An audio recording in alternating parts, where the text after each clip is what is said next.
Call a friend right now. And you tell have them, a fear. You have a fear you haven't named. You have a shame story that's been circulating. You are scared of something and you haven't said it out loud.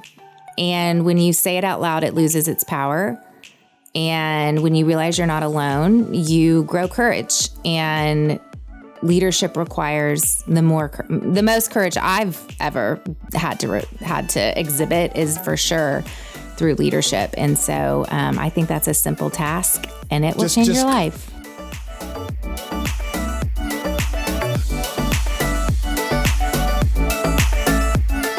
Well, hey crew, it is Adam and Emily, and you are joining us here today on The Conversation for episode 320. Let's go. 320, rocking and rolling. We have an awesome guest on today, Jessica Honegger. Yes. She seems so cool. She was very cool. This is the fourth and final part of our Faith and Justice series, a series that's been so cool to hear the response from. Shout out to my dentist, Dr. Neuberger. As she was checking out my teeth, she's like, I've loved this series. And I'm like, Megan, I love you. So how do you do at the dentist? I can't imagine. I do not do well at the dentist. I always tell Megan, you are one of my favorite humans. But I wish we could see each other any place else other than your workplace. Also, because you just are super chatty, so it's like you have stuff in your mouth the whole time. I don't know how you're supposed to get all these words out. I need to get the words out, and I can't because Dr. Neuberger's hands are in my mouth. But then also, I don't do well with pain. I don't do well with needles. I don't do well with many things at the dentist. You love the dentist, except Dr. Megan. Neuberger is the best. But this series, though, it's been so cool to talk about faith and justice. We talk about, like today, Jessica and I, we talk about high capacity leaders and caring for ourselves and making a difference. But it's really been cool to highlight faith and justice and how the two things go hand in hand as well. Mm-hmm. Our partners, specifically our partner that's making this series possible is the International Justice Mission. IJM is a global nonprofit working to end slavery and violence around the world, taking special care of survivors from the moment they're rescued all the way through their healing. As Jessica and I are going to mention, more than just even rescuing people, though, they are changing structures to rescue and to keep future people from needing to be rescued. And so a huge thanks to them. IJM is incredible. Go to ijm.org and consider becoming a Freedom Partner. Our other partner, I love this partner so much. If you listen to the conversation at all, you know them. The Vern ID Mitsubishi. Vern ID Motor Cars is a faith-based, employee-owned company that strives to deliver dreams and transform lives. And their goal is excellence in everything that they do. And I do not look for vehicles any place other than Vern ID. If Vern ID doesn't sell it, I'm not interested in buying it. Unless it's a car older than 1940, then I'll go on Facebook Marketplace. And you'll get it from any rando. Then I'll get it from any rando in the planet. But genuinely, if you are looking for a vehicle, an Outlander like I drive, or a Honda CR-V like my wife drives, don't go anyplace else. Go to vernid.com. No matter where you live, they'll ship it to you. Perfect. Thank you so much. There we go. So we have Jessica on, and I stalked her Instagram before you did this interview, and she has the coolest style ever. She has very cool style. Yes. Like, she's just so bright and colorful, and all the stuff that she sells on Noonday, her website, is so cool. It's very, very cool. Even like, I'm like, future gifts that I buy, I need to go check it out. And for my wife, oh my for gosh, friends, it's so cool. It's really, really cool. Okay, so Jessica, she is the founder of the Noonday Collection. And so we talk about her business and how she combines business and making a difference in the world together, which is phenomenal. We talk about high capacity leaders. She has a huge heart for high capacity leaders and just how to run the race well, how to make a difference. She shared some things at the end specifically for high capacity leaders that I think would be really, really helpful. We also just talk about Jesus and justice. And for her, from the very get-go, those two things have been linked together. So sit back, relax, and enjoy this conversation. So the person who doesn't know you, the Cliff Notes version of who you are. I'm even curious to hear this. I've done some Instagram stalking just to confess. Oh gosh, you know, what is the gram? Like, what is your experience of me on Instagram? No, I'm not going to put you on the spot there. The Cliff Notes version, I would say I'm a really passionate social entrepreneur. I love building a business that is creating impact in the world and that's creating specifically dignified work in the world. And I'm really passionate about connection. So I love making big world small, whether that means connecting people to our global brothers and sisters, or whether that means connecting them to each other. I really enjoy getting people out of their comfort zones and helping people to engage in vulnerability that gives them a path towards healing. I love building up high capacity leaders too. And then I'm a mom of 3 and a wife, and I got 3 teens, and they're amazing. They're through the crazy years of rebellion and hating me, and I think we're almost on the other side. Almost on the other side. How old is your youngest? My youngest is 17. Okay, gosh. Yeah. I'm slightly envious of you. Yeah. We have 4. My oldest is a freshman in college. My youngest is a 5th grader. Okay. 5th grade's great though. Oh, or something. I don't know. We also need to mention you're a lifelong Texan, and you cheer for the Texas Longhorns. I do. And you're hanging out with someone that I love, Jamie Ivey, at the Longhorns game coming up. So didn't want to talk about the season. It's okay. It's okay. You know, my daughter is at Texas A&M. Whoa. So I went to my first Aggie game a month ago. And so I thought, you know what, I got to cancel this out. We have to go to a Longhorn game this season. So it's going to be fun. That's what matters. So the faith part of you, share that. What's that looked like? What's that part? Thanks for asking. No. Share that side though. Oh yeah. Gosh, thanks for asking about that. I mean, I really know how loved I am by Jesus. And that is such a gift to know that I am loved and pursued, and that goodness is always coming for me, coming to find me, and that I have a savior and a friend and a father and a spirit who looks at me and says, I'm not afraid. I'm not afraid. And he is my constant regulator in my life as I take a lot of risks in the world, as I continue to build a social enterprise, Noonday, and as we continue to raise teenagers, which also requires a lot of courage. And yeah. Has the relationship with Jesus been something that's been constant from the get-go, or is that, share that. You know, I am grateful that my story with God did start fairly early. My question asking and this is a bunch of rules, does any of this matter, went on in the 8th grade and in my freshman year. And then I was just really grateful to be a part of a church. It was a Presbyterian church in downtown San Antonio. And it was one, and it's beautiful. I mean, an old Protestant church. I think now it's part of Echo or something. I don't know. It's gone through different iterations, but at the time it was a Presbyterian USA church. And we just had a strong bent towards social justice. And so our youth group was spent at homeless shelters, and it was a homeless shelter that our church had established. And my summers were spent going to Washington, D.C. to partner with another church in inner city D.C. And then I went on a trip with that church to Kenya as a teenager, even though it was an adult trip. And that was the trip that definitely exposed me not just to international poverty, but really to my own privilege.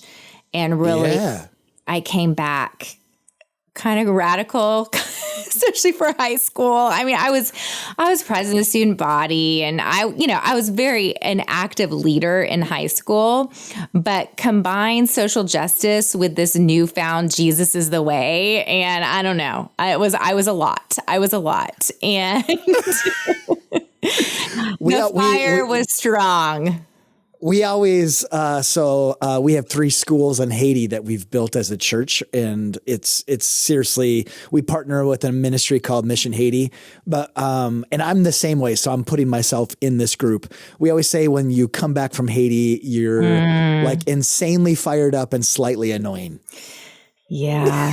Because you come back and you're like, we need to change everyone. It's like the coolest thing ever, but it's such a cool combination. Yeah. So just to highlight that really quick, what you just shared about Jesus and how you shared it, and then kind of that social justice bent as well. Usually you don't hear a person say the 2 things together. Mine went hand in hand. It really did. I'm so grateful. Do you feel like that's a little uncommon? Like, do you feel that way at all as like, or no? Like share that if you will. I don't know if I've thought of my story in comparison to others. I think for me, it was just during those formative years of learning the gospel, it was just as natural to learn about, what does it look like to have a relationship with Jesus as it was, what does it look like to do unto others as you would have done to you? Go. And really on a global scale. And I think, I just thank God for some of those people in my life, these adults, that were just, that modeled that for me. And my church actually, was a huge supporter of missionaries, and in particular had a relationship with Food for the Hungry International. And so I went on after college to go serve with Food for the Hungry International in Guatemala. And I'm just so thankful for my roots. I really am. Yeah. And they were huge supporters of me, and my parents are still at that church. And, it's just, I don't know, something I'm really grateful for my faith story in that way. So I don't know. I will say that for my friends that grew up, because previous to that, I had been in an Episcopal church just up the street. And so actually we're kind of a mixed family, and we still go to like both churches. Yeah. They do. I'm in Austin now. But I really grew up, I think, with such a healthy view of the church, of Jesus, of being the hands and feet of Jesus. And that didn't mean, that you also pick and choose what you want to believe about the Bible, or I don't know. It was all very integrated for me. That's amazing. Yeah. So I think some of my friends that have had to go through, especially deconstruction around like purity culture, like I didn't really have that. Like, I'm kind of like, I followed in that path, but I'm grateful I did, I'm not sad about that. And I didn't have I didn't have a lot of my upbringing in church that I needed to kind of tear down to rebuild. And I can remember when I was in seminary, because I had only seen kind of churches do one or the other. They focused on Jesus, but not the world around them, or they focused on the world around them, but you didn't hear anything about Jesus. And in seminary, one of my professors said, you don't have to choose. You can actually do both. Yeah. And I was a newer Christian at seminary, which is kind of crazy. And I'm like, really? And he's like, yeah, you can do both. And then he said, Jesus, it would say both.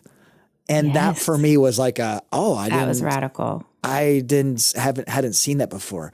Yeah. I want to go back to what you mentioned really quickly about high capacity leaders. Anything that you would say to high capacity leaders? Like, is there like a song that you sing or a challenge that you have for high capacity leaders? They are on my heart right now. We had Carrie Newhoff at our church this last weekend. And I feel like I've had a divine intervention literally going all week long. And is there any song that you would have for high capacity leaders, or a challenge or a battle cry that you'd have for my challenge is really simple, but for some reason continues to be a practice that I think people find hard, and that is to choose intimacy and vulnerability with other leaders in your life. And a few years ago, I built a small community, confessional community alongside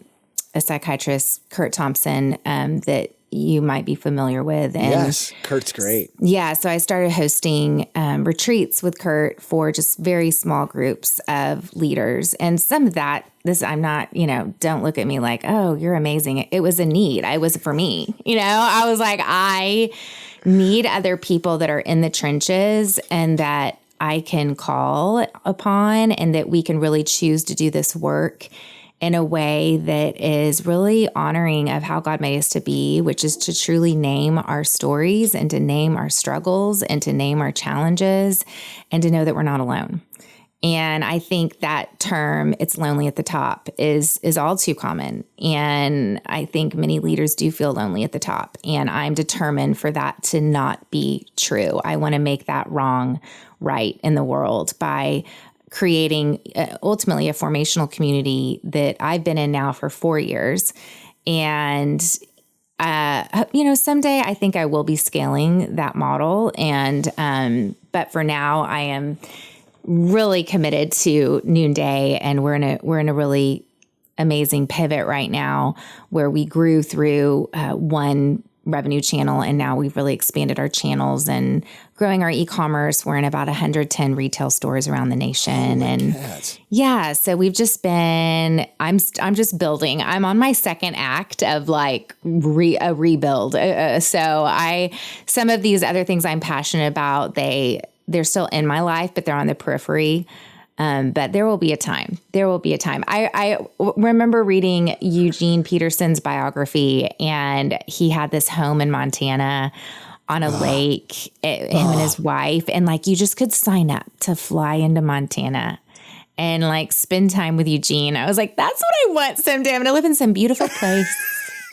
I'm going to be at that point like Yoda, like scaling a company, pouring into high capacity leaders. And then it's like, come meet with me and I will help you. That's what I want my future to be. Before we go to Noonday, with the exception of us getting on an airplane and flying to see you in Austin for a retreat, any specific challenge that you would have of what you just shared to high capacity leaders? Like, is there something that I can do right here? Call a friend right now. And you have a fear. You have a fear you haven't named. You have a shame story that's been circulating.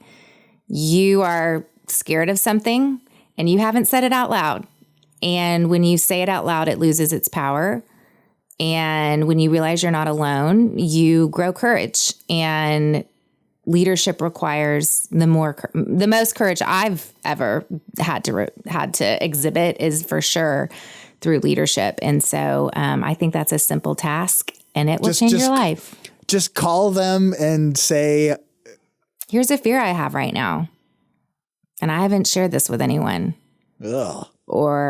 Yeah, exactly. Why is this so hard? I don't know. But trust me, I don't know who you're going to call after we get off this podcast. And it's going to work. It's going to work for you because it loses its power. I get uncomfortable. Let's shift to Noonday. So okay. So again, I was Insta stalking the Noonday Collection. Like, just seems incredible. Tell us the heartbeat behind it, how it came about. Share that. Yeah. My assistant, by the way, too. She's like, this looks amazing. Have you looked at this? And I'm like, I haven't. She's like, well, here you go. So it's beautiful. I mean, first and foremost, that's what we are. We are a beautiful handmade fashion brand, and we've been featured in Women's Wear Daily and Vogue and Elle, and we partner with artisans around the world in a fair trade capacity. So what that means for us is we pay 50% upfront when we're placing a purchase order with them. So a lot of these businesses that might not have cash to run their businesses, we're essentially their microbank. So we're a microbank, and then we also collaborate on design with them. We have long-term partnerships. So many of the artisans we've partnered with now for over a decade. So we've been able to really see flourishing come to their communities. Yeah. And then we then sell that product through homes, through e-commerce, through retail stores, through events. And we also, something that I'm very passionate about is we take people to meet the artisans. So we've taken over 50 trips over the last decade to places like India and Peru and Ecuador and Haiti. And they're very unique experiences because we really believe in showing people the best of culture and the strength of cultures. And so getting to meet artisans who are in and of themselves powerful business entrepreneurs. I mean, the entrepreneurs we partner with, these are high capacity leaders that I lean upon and that I am inspired by every single day because they're living in hard places and they have people knocking on their door constantly asking for work. And, you know, the CEO of Gallup polls, out of all the polls he did, you know, thousands and thousands, when he asked the question, what do you want most? People responded, what I want most is a good job. And it's something we kind of take for granted, you know, in a lot of ways, unless we like hate our job.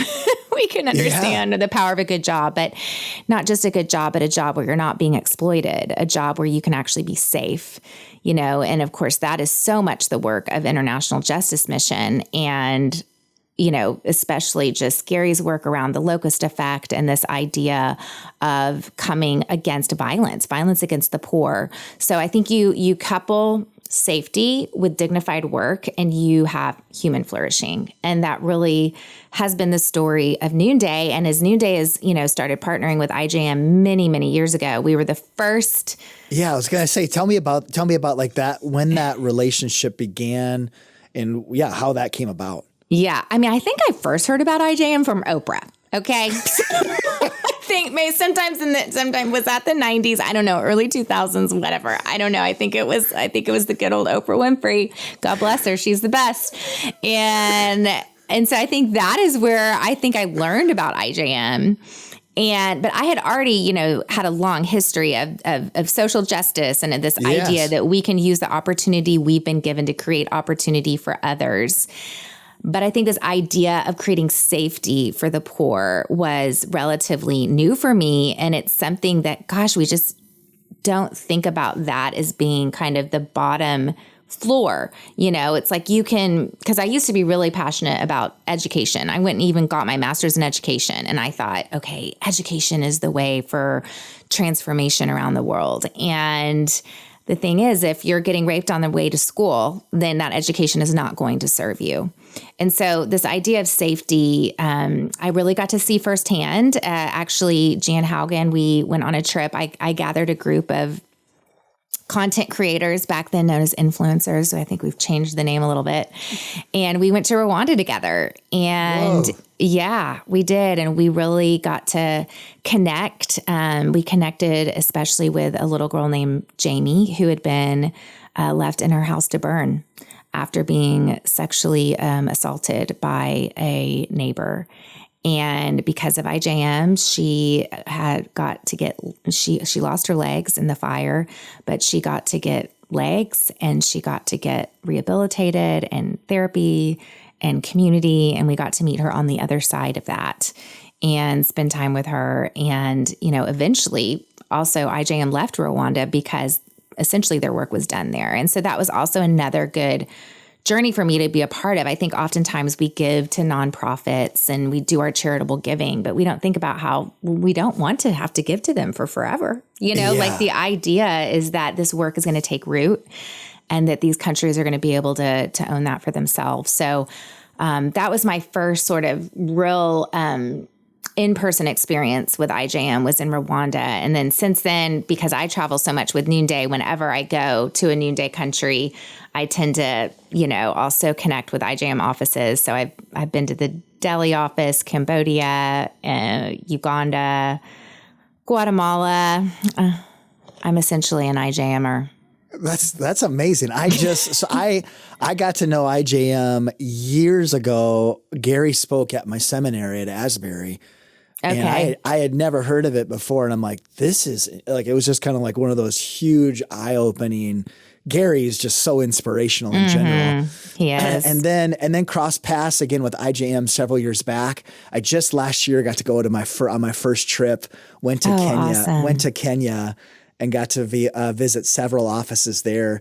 And what I'm blown away by is they're not just like rescuing individuals, they're changing structures of society. Yeah. And for me, that was like, oh my gosh, like I couldn't believe the depth of transformation and even the level that they're thinking on. I'm just like, this is crazy. Just the impact of structures as a whole. What would you say, how can a person best get involved just partnering with IJM? Like, is there? I mean, listen, I'm a giver, and they have a monthly giving, and to me, being a monthly giver is, I think it's like $35 or something. You might know better than me. Yeah. But I think being a monthly giver like that, I just think for the long haul, I think organizations, and this is the same with Noonday too. What you hear about is maybe every now and then a retail brand will be like, we're going to bring in this handmade brand, and they might place a big order and it might do some good for that season. But what artisans really want is consistent work and long-term partnership. And I think that's really what IJM would value too, is say, hey, come link arms with us monthly. And, I think too, you cannot diminish the power of reading and of, following IJM on social media and just exposing yourself to the stories of hope that are really happening, stories of rescue, but as you mentioned, really stories of deep institutional change that have happened in a lot of these countries. And as someone who has, been involved in, social justice work, development work since I was 16, finding an organization that really is committed to the long-term work of, transformation at a deep society levels. I mean, transforming law in these countries, transforming how the government is enforcing these laws. And I've seen so much of it firsthand. We had one of our artisans, and I took another trip with IJM and led a bunch of women to Guatemala a couple of years ago, maybe just a year ago now. And we were able to hear from moms. And I think we often talk about, the victims of violence in these places and their rescue and rehabilitation and transformation. But hearing from the moms was really powerful, and about how also finding a community of other people who had been of survivors ultimately really created a space for them. And one of those people was one of our lead artisan partners. Her daughter had been a victim of a sexual assault, and IJM in Guatemala got to really come alongside that family. And she had the courage to actually prosecute the perpetrator, and of her getting to find a community of other moms, of other survivors has been transformative. I mean, it goes right back to the high capacity leaders. Like, ultimately, we all need community. God made us not to be alone. That story is apparent from the beginning, Father, Son, Holy Spirit.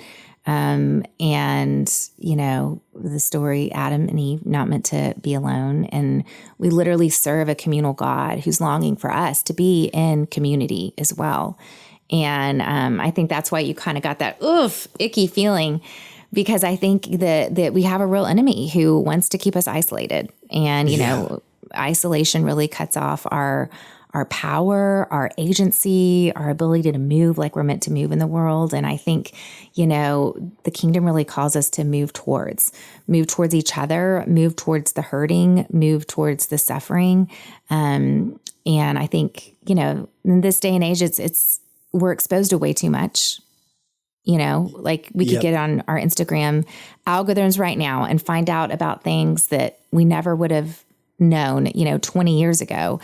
And I think sometimes that overexposure can create this sense of paralysis, this sense that I can't do anything. And I think the way we kind of come against that is to actually do the thing, whether that is becoming a monthly partner, whether it's actually stopping and really letting that story resonate and praying for the person behind that story, traveling, connecting with people. I just think it's so important for us, especially as believers. Jessica, that's so good. Just to drill it home, I really want to encourage you, speaking of IJM, to consider becoming a Freedom Partner. I just saw my wife and I's gifts just come out of our account. And it's one of our things that we feel so honored that we get to be a tiny part of. So go to ijm.org and become a Freedom Partner. Do a monthly gift. Can't encourage you enough to do that. Jessica, something I'm curious to ask you though, whether it's IJM or just in general, any challenge for business leaders specifically on how to harness their business for good? Yeah. You know what I mean? Like, Yes. is there any, like, I just feel like whether I own a mechanic shop or a boutique of some kind, or I'm a hairdresser, any specific challenge to start, like, how do I do that? Like, it's been, from the beginning for Noonday, it's just hardwired in, but it's not in my mechanic shop. Right. But I want purpose though. And I feel like I don't have any purpose right now. What would you say to that? I mean, I do think as business leaders, our first purpose is really to what is the culture we're creating for our employees. And, I grew up with a dad who had a liquid waste hauling company, and he really saw his ministry as to his employees, and being able to, give grace where there needed to be grace. And obviously, performance where, you need to keep people accountable. But I do think starting where you are, and then of course, just bringing people along for these stories and, helping people to see themselves in light of the world is really powerful. A lot of people are not thinking about this. A lot of people aren't thinking about being global citizens, especially I think right now we're in a time of a little bit more isolationist thinking here in America. Yeah. And so however you can really infiltrate your company culture with this idea of, hey, we're global citizens, and even getting to be involved in IJM and doing some sort of campaign with IJM. We've done that at Noonday where we raised enough money for a rescue mission in India, and, getting to rally around a mission like that as a company, as employees all together. I mean, it really does. And everyone wins in that situation. Yeah, I think it's those simple, small places that you just start. And I love that you even said, like, first, make sure that you're a good boss, like to your own staff, but then just to begin to like introduce, hey, we're doing this drive or we're doing this initiative. I think that's super, super cool.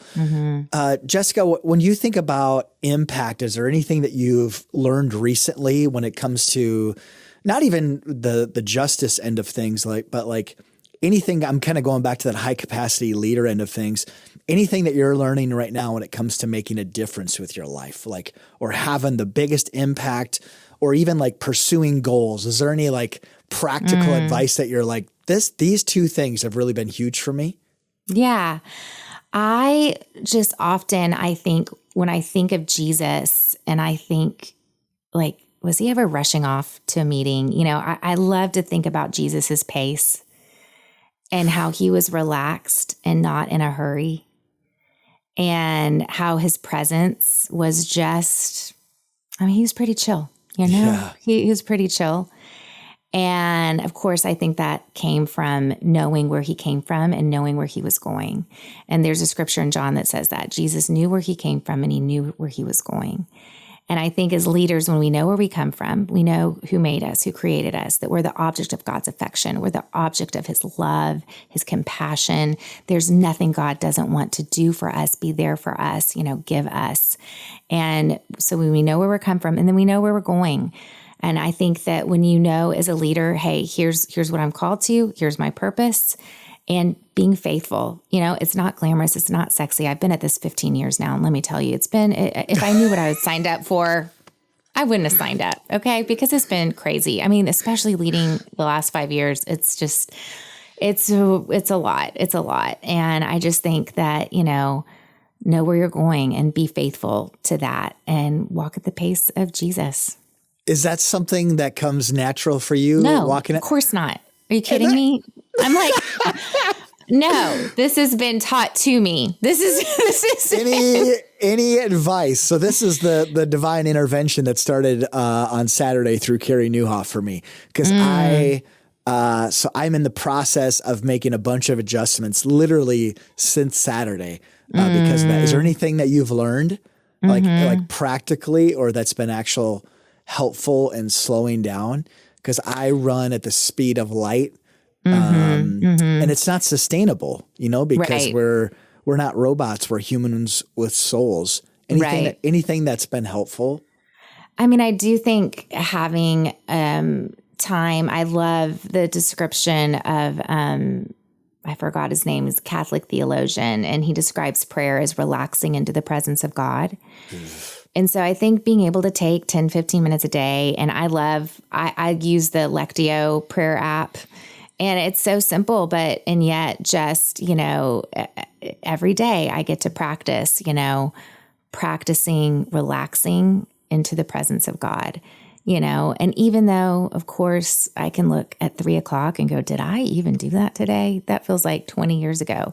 Guess what you can do? You can breathe in, breathe out. You can practice relaxing into the presence of God. And I think that really changed how I prayed. I think as task executor, get it done people or idea people, I mean, I've got 50 new ideas a day. I get still, and that's okay. And God made me that way. And I celebrate that. And the underbelly can come with, not having those times of just breathing in, breathing out, bringing myself back to center, bringing myself back to practicing presence. And I think that you just practice it, man. And it takes effort, and there's no way around it. But you practice the presence of God on a daily basis. Well, thank you guys so much for listening wherever you joined us from. We are honored that you spent the last 45 minutes listening to the conversation. Got anyone else you'd like to thank, Adam? Yeah, thanks to Jessica. The time with you was awesome. I am genuinely going to be following you for a long, long time. The main takeaway that I would say from this series as a whole, again, today is the fourth and final part, is to really consider becoming a freedom partner. And I don't say that lightly. Becky and I give every single month to the work that IJM is doing. So go to ijm.org and consider becoming a freedom partner. Huge thanks to our partner, IJM, and also Vern Ideal Motor Cars. We would not be able to do these episodes without you. That's what I know. Have an awesome rest of your day. Thanks, guys.